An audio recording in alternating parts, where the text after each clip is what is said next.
Hi, I'm Julia Adolphe, and welcome to LooseLeaf Notebook.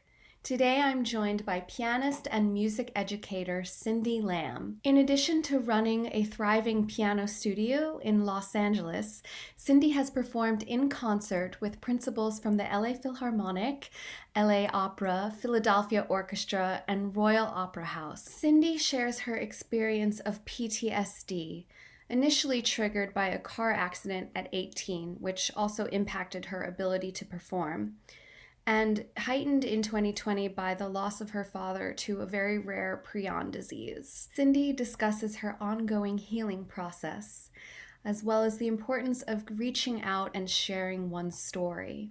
She also emphasizes how we must connect with our inner child, both to foster creativity as well as ultimately to heal trauma. Hi, Cindy.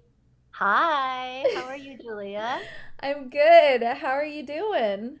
I'm feeling pretty good today, actually, and I'm excited to be chatting with you. I love your Christmas tree in the background.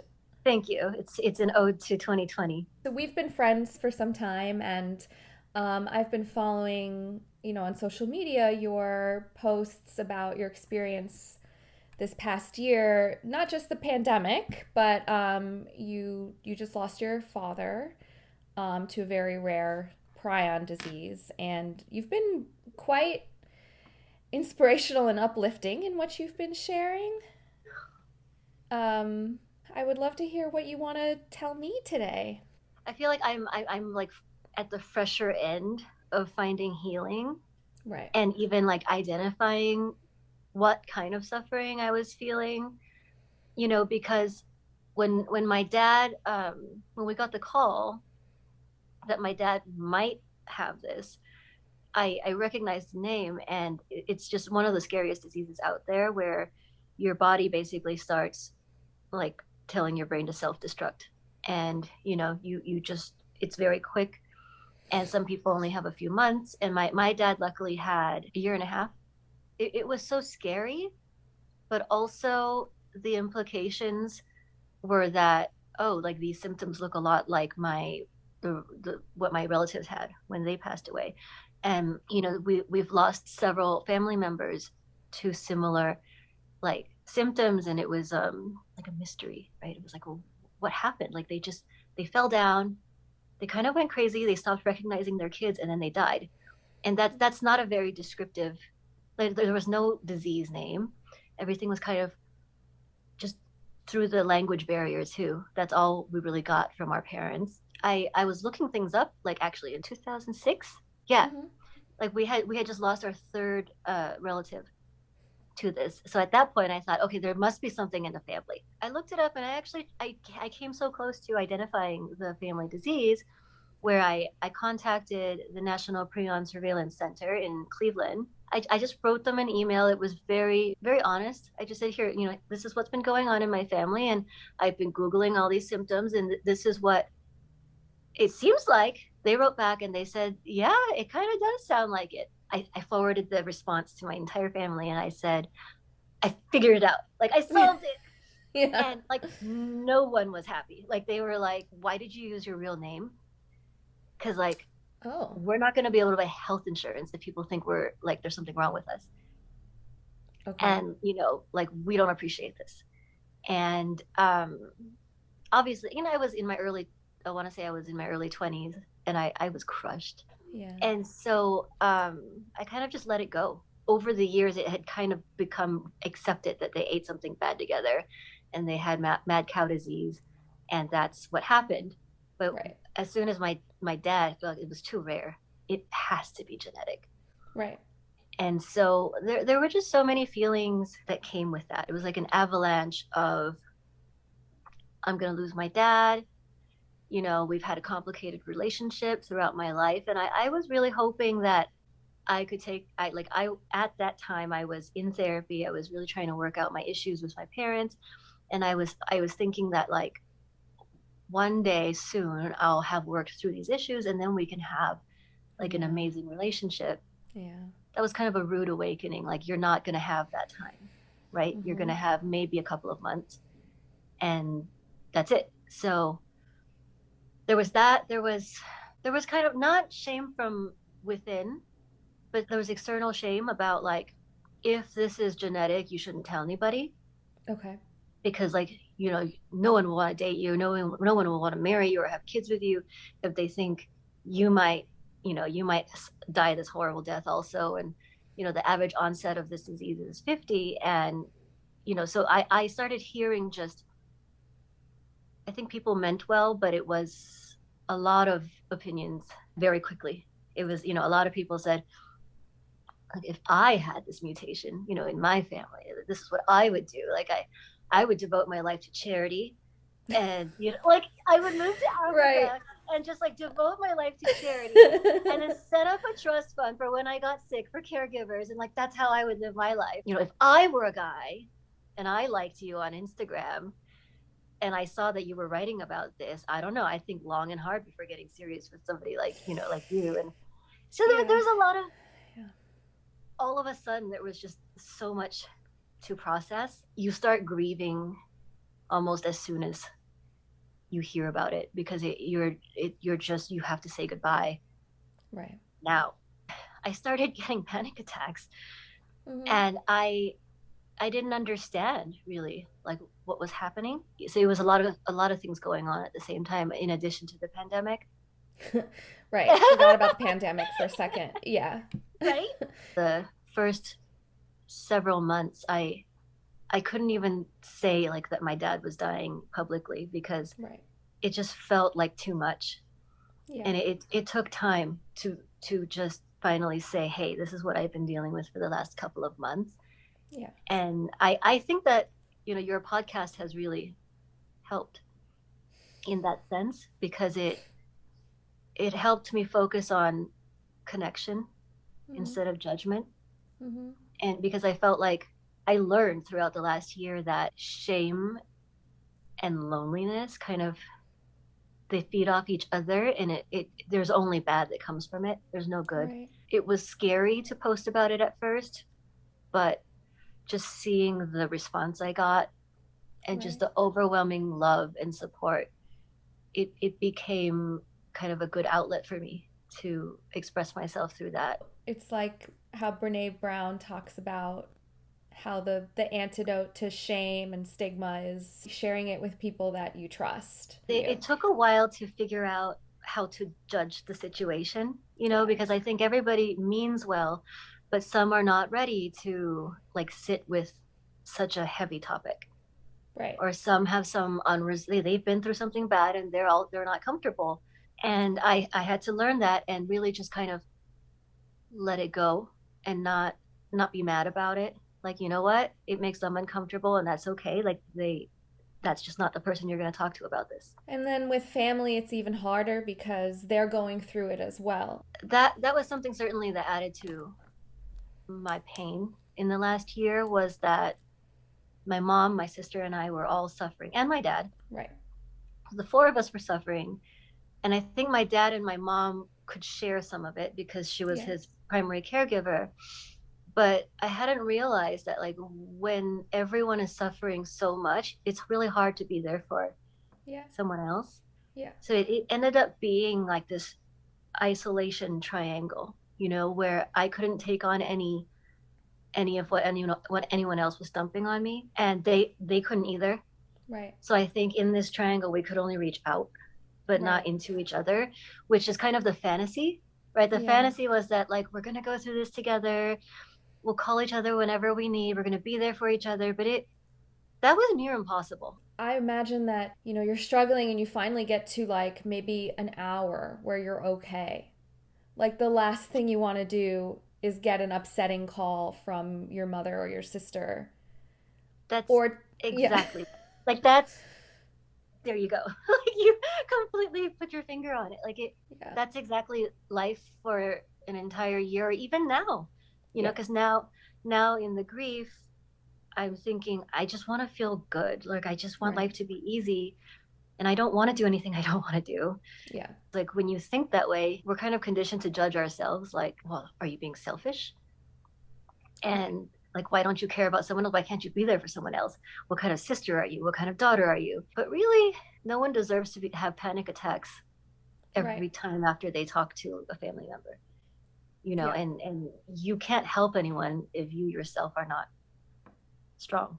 Yeah. So, what did you end up doing about the panic attacks? I was kind of dealing with it, you know, by avoiding triggers Mm-hmm. and trying to like make lifestyle changes. Go to bed on at a reasonable hour, try not to drink too much. Like I was trying to avoid every single thing that was setting it off.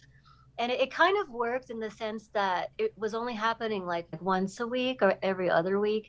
So I felt like, well, if I'm having more good days than bad days, this is, you know, I must be doing something right. Mm-hmm. But as my dad got worse, Right. I think it was when he lost his ability to speak and smile, it really gutted me in it because like our thing was always, you know, even though we had like an immigrant you know, like an Asian immigrant dad and American child, we had this barrier and we had this cultural barrier and language barrier. But like my way of connecting with him was always that I could make him laugh. Mm-hmm. So when he stopped being able to laugh and smile, I really felt like he died then. As my Right. dad got worse, the panic attacks got worse. I started thinking, do I need medication? Like this is really hard. I started feeling like I missed who I used to be. Mm-hmm. I started feeling like I used to go out running and everything overwhelms me. You Right. know, it's like this most simple things, it felt like too many steps. I spoke to a psychiatrist and she was like, how have you not been on medication this entire time? Like, what? She prescribed, you know, like a baby dose of Prozac. It became better, but then my dad passed away. I started having flashbacks of his last 24 hours after he passed, Mm-hmm. and I couldn't get them out of my mind. Mm-hmm. And it took me a few weeks to figure out that this was probably PTSD. I followed up with the psychiatrist and I said, you know, I know Right. everyone's sad after their parents die, but this feels like it's hard to even function. She upped the dose and she said this does sound like PTSD. So, Mm-hmm. you know, if we increase the dosage, it should help. And it did. I think it became a really valuable thing for me to be able to talk to a psychiatrist first, even make that call because like Right. there's so much stigma behind that, especially from like an Asian culture. A lot is rooted in like your ability to tolerate things Mm-hmm. and your ability to bounce back. You know, when your parents are immigrants, my mom's a refugee from the Vietnam War. There's a lot of emphasis on like how innately strong you are, Mm-hmm. you know, and how innately resilient you are. I struggled so much with even trying medication. Like Yeah. I felt like it would be like admitting that I'm not strong, Mm-hmm. you know, and I'm so messed up, I need medication. My boyfriend actually said the most like poignant thing. He said, you know, you can't think about any of that. The question you need to ask yourself is, where do you want to be? How do you want to be living and functioning? Right. And then what do you need to do to get there? And when he put it that way, it was obvious. Like it was like, oh, well, I want to be happy and I want to be able to work out. I want to be able to like talk to people without feeling overwhelmed. I Right. don't want to be having panic attacks at night. You know, I want to sleep through the night. Yeah.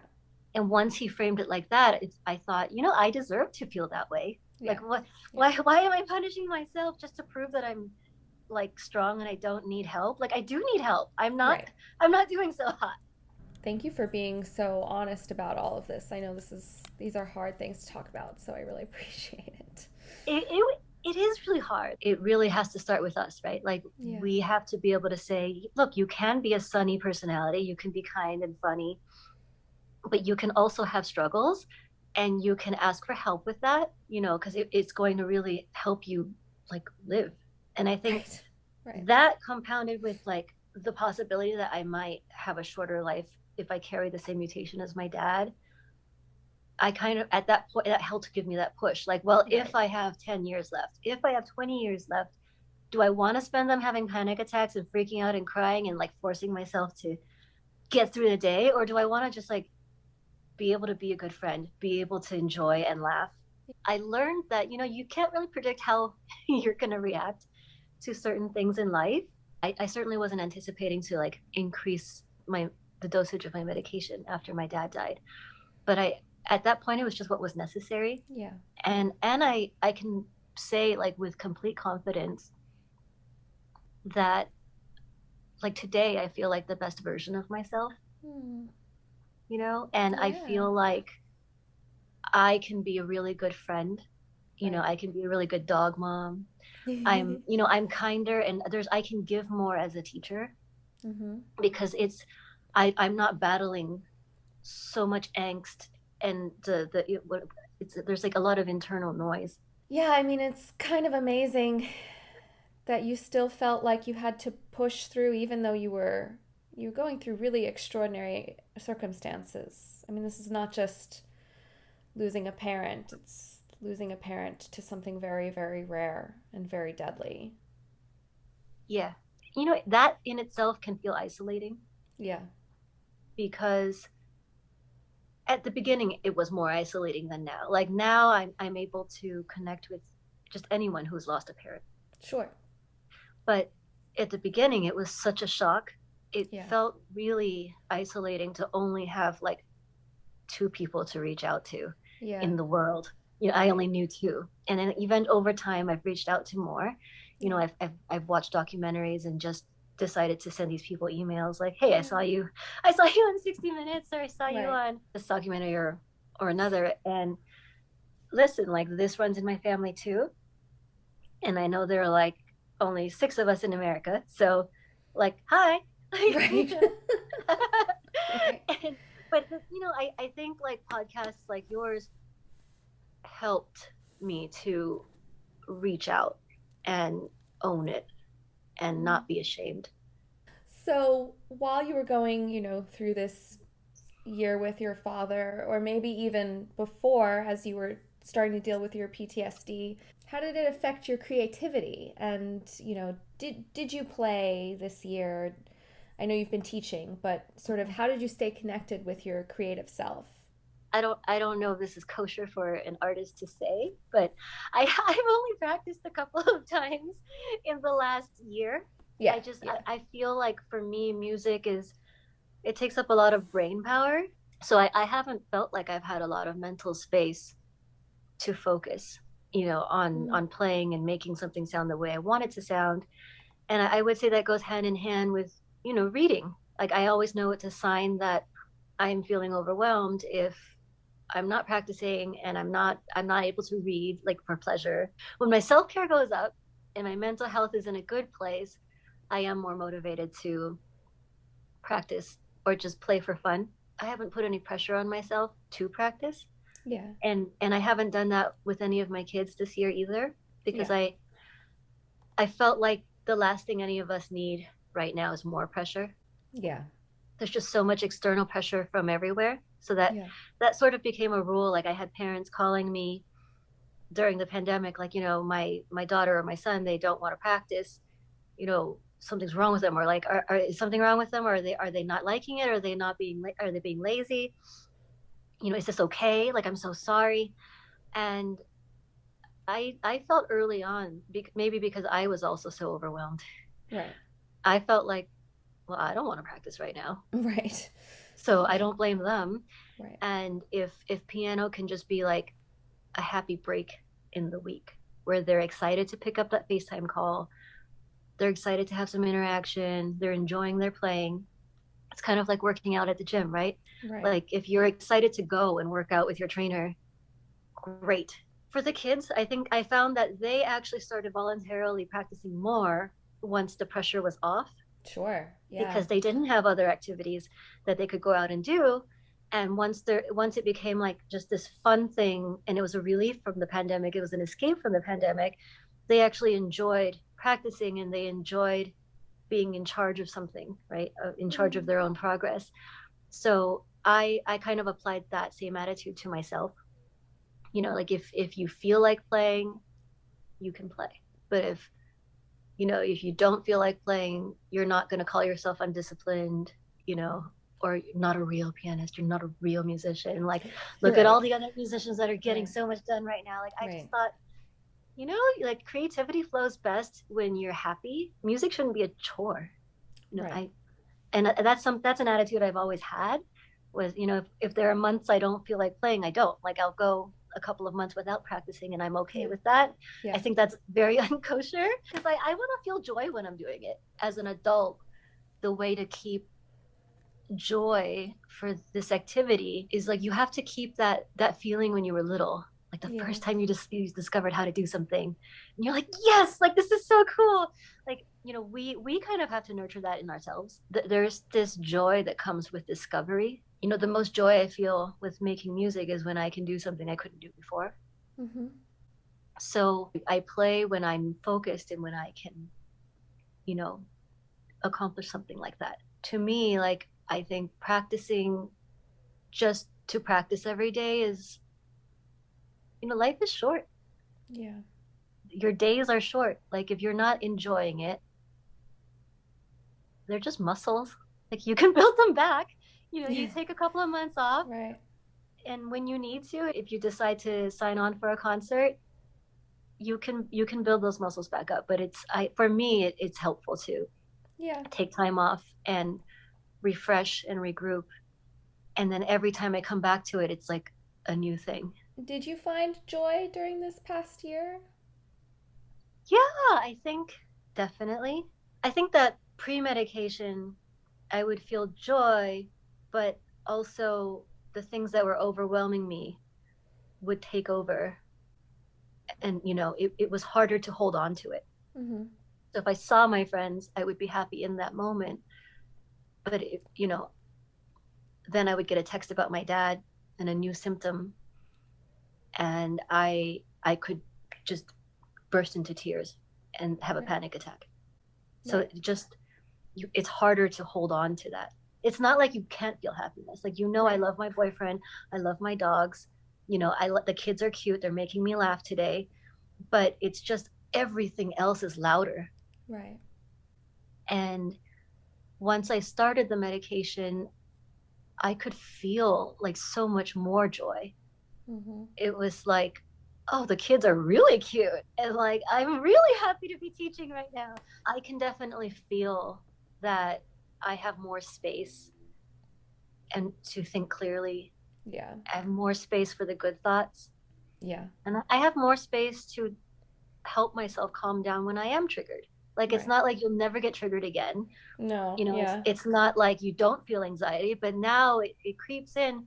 But then there's space for this other voice to come in and say, like, it'll be fine. One of these huge events of your life is this car accident that happened when Mhm. you were 18, that impacted your ability to perform as well, which you've since recovered. So this is another one of those experiences that I've never really spoken like publicly about because I was embarrassed about the sheer like heaviness or ugliness of it. So I was 18. The Mm-hmm. accident happened the second week of college. My parents were separated. They were not in a good place. Mm-hmm. And I I came home that weekend. It was Labor Day weekend. I came home to hang out with my boyfriend who was still in high school. Um, he was a daredevil. He was driving dangerous at a dangerous speed on a curvy road. He thought that the car, like we were passing another car, and he thought that car was going to change lanes into him.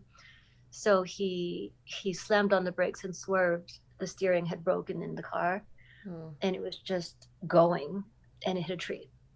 And I just remember things came to a stop, and I didn't even feel the pain of the impact because it was so strong. I felt that my elbow hit something, but it was so strong that I maybe it numbed it. And I looked down, and it was like my own blood coming out of my elbow, just getting all over the car. I ended up in the ER. They gave me a shot in my elbow joint. And then they proceeded with tweezers to take out every little piece of pebble glass in my elbow. I could still remember them digging through tissue to find it. And I was just screaming, crying. Uh-huh. And they sent me home. Like they sent me home. I was home by 5 a.m. There was no follow-up care really. I certainly didn't know I would be traumatized. There was no adult in my life at that point who could say like, what is the extent of this injury? Yes. How are you reacting to it? Like a semester off was not an option in my radar. I went back to school. Like they dropped me back off at USC with a huge bandage around my arm, and I was on my own. Back then, as an 18-year-old, I just knew that I felt overwhelmed, Mm-hmm. and everything was making me cry. I was scared. I was scared of everything. I was scared of being in a car. I didn't even know how to get help. Like I just Right. thought I'm being very emotional about this car accident. I had to take a choir class for, the large ensemble credit. Mm-hmm. Mm-hmm. And that was probably my saving grace. Mm. I can't say that I was able to connect with my classmates that year, just because there was just so much chaos inside of me. I just remember the weekly rehearsals. We were doing a Mozart Grand Mass in C minor, so it had this pathos that kind of spoke to me. And I had never sung before, and I'd never been Oh, in a choir. I was always the pianist for the choir, right. right? But it was kind of nice because there were so many people around me. And there was just something about that got me through each week. Those nights that I left choir rehearsal were some of the only nights I felt like, life isn't so bad. Yeah. Like, I feel good. Now thinking back, I feel a lot of compassion for that 18-year-old. And Mm-hmm. oh God, I wish there was some way I could have helped her more. I feel like that is part of the therapeutic process because in a way you take that child around with you for your whole life, and I Mm-hmm. feel like part of it is learning how to accept that child didn't get what she needed, and but that Yeah. she's okay now. Yeah. And like paying attention to the inner child now when she starts to, Right. when she starts to fuss a little bit, Right. I think it's made a world of difference to pay attention to her and give her what she needs rather Yeah. than like silencing her because then she starts screaming. Right. Was choir also sort of the only way you could make music at the time because your arm was injured? For the first many months, I was experiencing like numbness in my hands.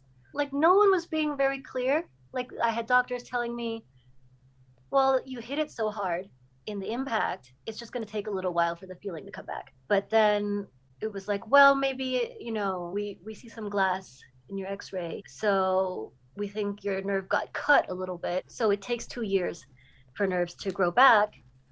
So just wait and see.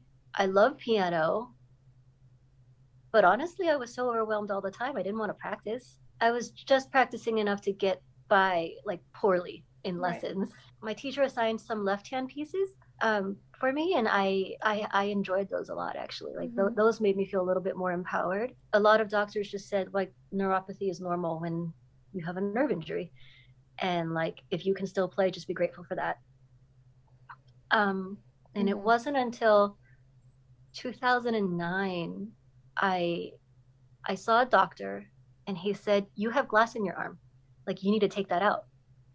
And I said, "No, no, like everyone else told me glass gets encapsulated in scar tissue and it just doesn't move. So, like, you're fine." And he was like, "That is the dumbest thing I have ever heard in my life. Like, what if someone slams into you and it moves?" I hadn't grown to this point where I knew how to look after myself and that I could advocate for myself. And I really thought, well, that's what all the doctors told me. And, like as an Asian kid, you're taught that like if someone tells you how things are, like you follow directions and you say, okay, thank you. And you don't, I wasn't raised to like question things that much. He felt so strongly about this and he was not covered by my insurance. He actually did the whole surgery for free. He was just like, you need to get that glass out now. Wow. Wow. I was not thinking I was going to be a pianist. Mm-hmm. I was thinking I want to be. So what ended up happening was I got one gig at a time, like one chamber music concert, and I found that it really made life better to Mm-hmm. have something to practice for, just knowing it was in a few months. That was what I put all my mind to. And it was kind of an escape, right? Like it was an escape from this, like just the pain and the uncertainty. I only had to prove to myself that, like, even though it hurts, even though I have like tingling or, stabbing pain, if I can still play this piece though, Right. like that's a win. And Yeah. so I had all these really small wins over several years, and it made me feel good about myself. It kind of empowered me, where I didn't feel like I was this weak, over emotional person. Mm-hmm. I felt like I am doing something that like people said I couldn't do. I played with all these amazing musicians. Everything's going well, right? My Right. studio is like blooming. It's growing.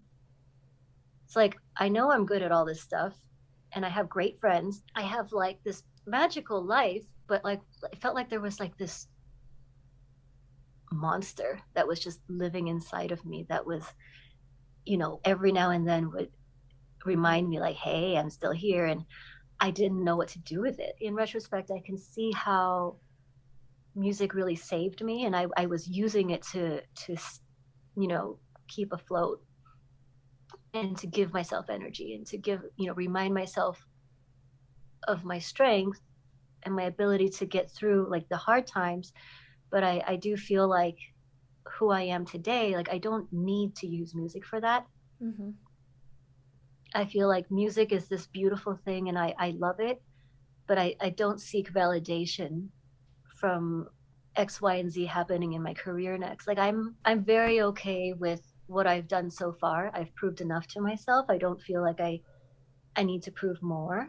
Mm-hmm. And wherever music takes me, I think I would only engage if it brings me joy. My only objective this year is to, you know, feel better and Yeah. and get to a really healthy routine Yeah. and enjoy life. And then the rest I think will sort itself out. That is such a healthy mindset. It takes a lot of work. I know. Because it takes dealing with that monster inside. Mm-hmm. We all have a version of it. Yeah. And I think that that monster, I have come to identify her as the very angry, traumatized child who is screaming in pain, Yeah. and I was taught to just tell her to shut up, Yeah. get on with your life. And now I find that, as soon as you start hearing her, if you turn your attention inward and say like, okay, like, why are you feeling like this? And I feel like feeling seen and felt is really the antidote to any of the bad feelings. Like they will just kind Yes. of go away on their own. You've touched on this a little bit, but do you feel like there is stigma, particularly within the Asian community, around mental health, and sort of how do you see that conversation shifting given the news? I think there is. I would say it's a combination of cultural norms. There's a lot of emphasis on tolerance, being able to take pain, being able to sit with it. With our parents, I think it's a combination of the values they were taught in Asia, but also there's got to be some like generational trauma going Yeah. on. The skills it took for our parents to survive and get over here probably did not allow for a lot of feeling your feelings Right. and a lot of processing. You get here, you've got kids to feed, you got to figure it out. You don't have space to like cry Right. and you don't have space to break down. So this was kind of the way a lot of us were taught, was to just stuff your feelings, the same way our parents did. And, that can be useful, right? Like there are some scenarios where you do have to get it together and compartmentalize and for at least a few hours. But I think that like stuffing it for years Right. and just trying to erase it and never dealing with it is that, that's another can of worms that I think Right. people in my generation are dealing with now. I would say that people that are closer to traditional Asian culture, I don't think are very open to therapy. I think I can safely say that. And if I'm wrong, I hope somebody, reaches out and corrects me. But I would say that the more Americanized you are, the more open you are to therapy. But in the more traditional circles or in any minority, I feel like it is seen as like a white people thing. Okay. And I don't mean that, you know, offensively. I think it is an American thing. It is like, oh, you need to hire someone to listen to you talk about your problems. These are just kind of the unkind attitudes Sure. towards therapy. You can't figure it out on your own. Right. And a lot of this comes from having survived some really gnarly things. When your mother survived 2 weeks on the boat from Vietnam to Hong Kong, when she survived months in a communist jail because she she tried to escape once before the time she was successful, and the smuggler didn't show up in their hiding spot, so the soldiers arrested her. When you have a mother who has gone through that, there's nothing you can go through in your life in America that will be as bad as when mommy was on the boat. Right. Like, and she didn't mean to inflict harm, of course. I think she saw it as, I'm trying to make you strong. I want you to be strong like me. But literally, I would be crying over a breakup. Mm-hmm. And I would say, Mommy, I just really need you to like hug me right now. And she would hug me, but she would also say, don't cry. Did Mommy cry when she was on the boat for 2 weeks and almost died? No. Mommy didn't cry because of that. Why are you crying now? And that, I think that ended up teaching me that my pain was not valid. And I think that is something that was inadvertently taught. I don't think this is particularly an Asian thing. No. I think Yeah. when I think I don't even think it's limited to parent and child. I think we all have to learn that we don't need to compare our traumas and we don't need to compare our suffering. Right. And that something that feels big to someone else that doesn't feel as big to you, it still feels big to them. Right. I see a lot of comparing, and that gets us nowhere. That just leads Right. to shame and Right. judgment, which leads to isolation. Because when someone feels like what they're going through isn't as bad, they tend not to speak up. Like I've had so many friends and over the last year, like, say what I'm going through is nowhere as bad as what you're going through. So like, I shouldn't complain, but I would say you can complain. Yeah. It's still hard what you're going through. I would imagine it makes you feel good to be able to provide comfort to your friends. Yeah. I felt like, you don't need to compare. There's no one suffering has to have a score. I hope that the pandemic has opened up discussion and acceptance, of asking for help when you need it. This is not the time to push yourself to just tough it out. How has this sort of escalation of anti-Asian violence affected your mental health, or has it affected your mental health? Has there been any kind of shift as things have escalated? Yeah. So I think prior to the shootings, I was already feeling kind of disgusted. Just, you take the race out of it. Like, what kind of person attacks the elderly? But I felt extra angry because, every elderly person you see being attacked, every picture reminds you of your own relatives, right? It Right. can't not. Right. So then you picture this happening to your grandma, to your grandpa, to your mom, your uncles, your dad. And it's really infuriating because, especially when you think about like them, how hard they've worked to come over. For us, that's the nerve that it strikes. It's like we've all seen our parents struggle for so many years already. Right. And, it's not an Asian culture to complain. I read on Twitter today that there may be 3 to 4 times the amount of attacks. It's just that some Asians don't want to report it and they don't want to, make it known. Mm-hmm. So that's heartbreaking. My initial reaction was infuriation for like, our elders when it was just attacks. I felt like it was easier to respond with anger than vulnerability. Yeah. It's easier to talk a lot of shit about how like if someone attacks me, I hope I claw their eyes out, because that kind of helps you feel stronger. Mm-hmm.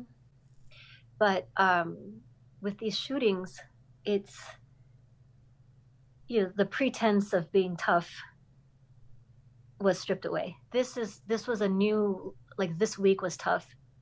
I did feel disturbed, and I felt upset that, Yeah. this is one of the first times I thought about, wow, it's really kind of unfortunate that I can't just like put on a different skin until this blows over.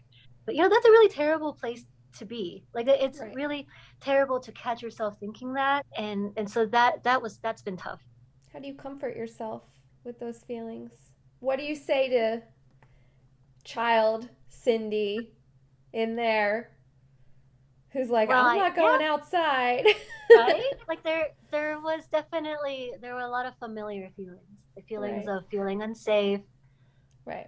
feelings of being at risk, Right. and a lot of that can make you feel more sensitive than usual. I just had to acknowledge it. I said, Right. the shootings were really triggering, and I'm feeling a little more vulnerable than usual. Mm-hmm. And this probably means I need a little more space to myself. You Right. know, I need space to process my thoughts. We deserve to be doing some nice things for ourselves. Mm-hmm. Like on Friday, I did a home spa night. I did a welcome Oh. mat.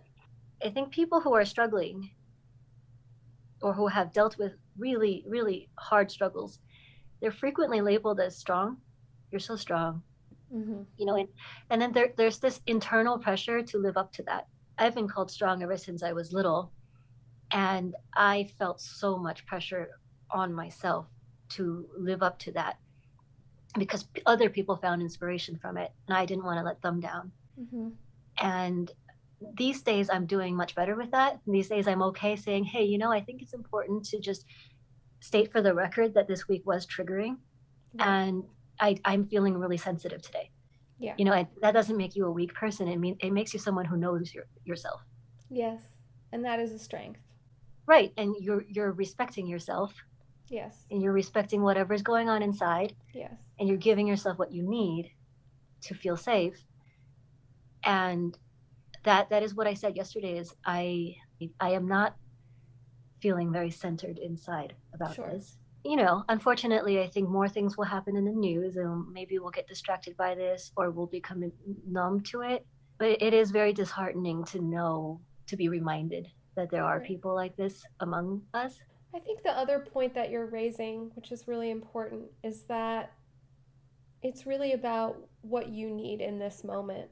And what you need in this moment might be different next week or next month. And, when you have PTSD or when you've had some kind of trauma, a secondary trauma just makes it bigger. And so you do get, this is my understanding of it, Mm-hmm. is that the traumas kind of compound upon one another. And so there very well may be people who are not concerned about going outside right now because of the mathematical probability and all of that. But if it feels unsafe to you Mm-hmm. and you want to order in, Right. that's great. Like, and it also, you won't necessarily feel that way always. I think so. I totally agree that this pandemic has forced us. Well, for me, it was the pandemic and not knowing if I carry the same mutation as my dad. Right. That really forced me to live in the present moment. And I Yes. know that's it.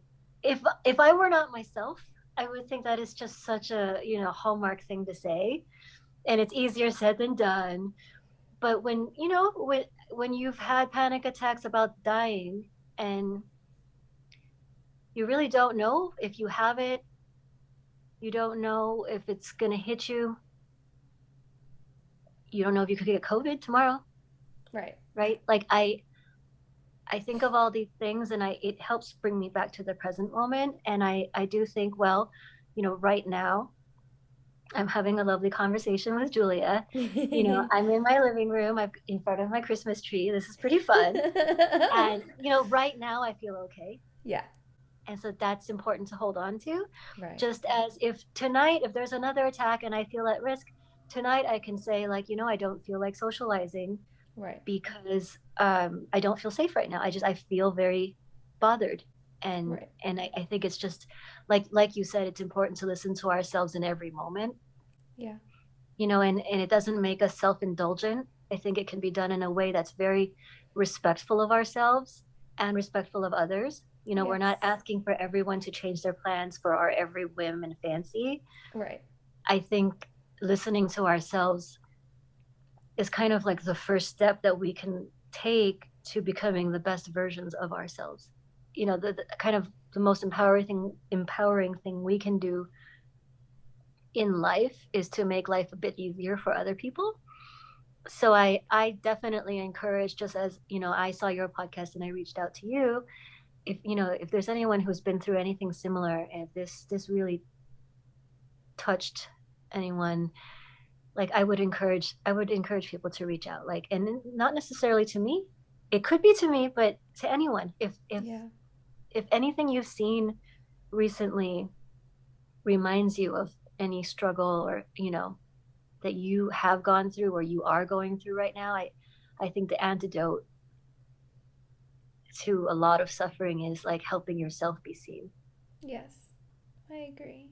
Well, if people want to hear your performances, learn more about your piano studio, sign up for piano lessons, how can they find you? I have two websites. I have one for me as a pianist. It's cindylam.com. And I have one for my studio, which is studio.cindylam.com. Uh-huh. So, and I have Instagrams for both. So, you know, come find me. Well, thank you so much, Cindy. Thank you, Julia. This was so lovely. I'm so inspired by Cindy's resilience, her vulnerability, her focus on the present, and that she has redefined and really discovered what strength means to her. It can be hard as a musician to step away from your practice, but Cindy has a really beautiful reminder that our health, whether it be physical or mental or spiritual, really does come first. So thank you to Cindy for sharing her story with us, and thank you for listening.